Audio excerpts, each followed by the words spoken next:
follow through. It was 1992, I was in America, and I had run out of money.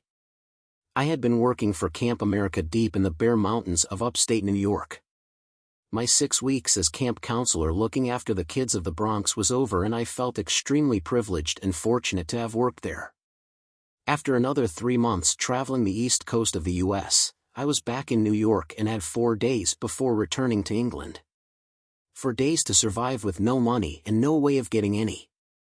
This was not strictly true. I did have $1.25 kept safely in my back pocket, which was the exact amount I needed for a bus to get from Penn Station to JFK Airport. And I did have an Amtrak train pass that entitled me to unlimited free travel across the width and breadth of the East Coast. So for 4 days, Amtrak trains were my hotels. I traveled overnight journeys just to have somewhere safe and warm to sleep.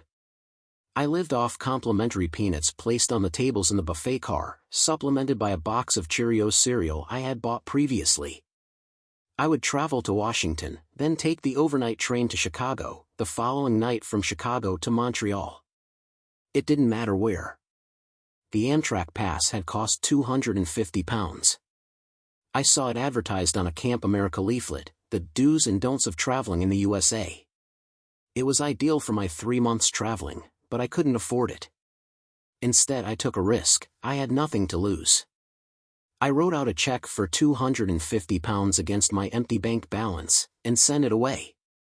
It was a long shot, and I had no real expectations of receiving anything back. Incredibly, 2 weeks later an Amtrak pass arrived in the post, closely followed by a letter from the management of Camp America, informing me that the check had bounced, and that if it wasn't paid in full by return of post, my return flight back to England would be cancelled. I had to do something, but the one thing I should have done was the one thing I couldn't do. I didn't have the money to pay.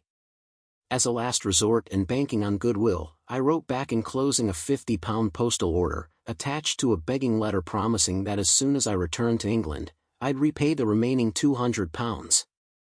I left the camp before I received their reply, not knowing for sure whether I had a flight back home or not. It was the day before my flight was due, and I'd spent the day sightseeing in Washington, D.C., filling in time before catching the overnight train to Buffalo. Walking along the street, I felt the need to release what I thought was a tiny, innocent fart. The consequences of letting loose such an irrelevant little innocent fart never crossed my mind.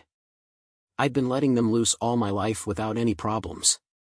Oh, how wrong was I, and how guilty the fart.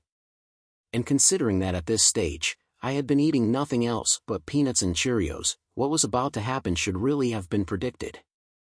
To my absolute horror, the little innocent fart was really a bucket full of diarrhea which flooded into my underpants, spoiling my pants beyond all repair. A classic follow-through.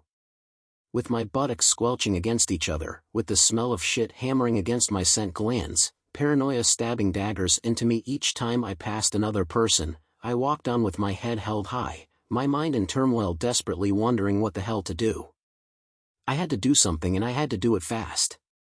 I made a feeble attempt at wrapping my jumper around my waist to hide the smell, though it didn't make a damn bit of difference.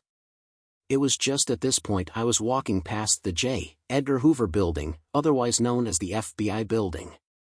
A solution sprung to mind. Walking into the foyer, I approached the metal detector entrance gates guarded by 5 huge black security guards, arms folded, watching me suspiciously.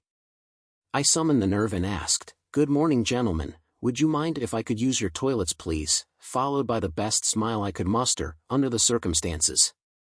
Now, I don't know whether they could smell what kind of trouble I was in, or whether it was my British charm, but either way they let me in. Once in the privacy of the toilet, I stripped, removed the spoiled underpants and stuffed them behind the toilet cistern, cleaned myself up, regained my composure and left the building. "Thank you, gentlemen, I really needed that," I said as I walked past. "You're welcome, have a nice day now," they replied in unison. My relief was indescribable as I made my getaway. The next day I was back in New York, and with my $1.25 I made it to JFK Airport. I was still unsure whether I would be allowed onto the plane considering the threat of Camp America, though praise be to God, they let me through the gates and onto the plane. I eventually made it back to England and, After begging a free lift in the cargo hold of a British rail train, I arrived home.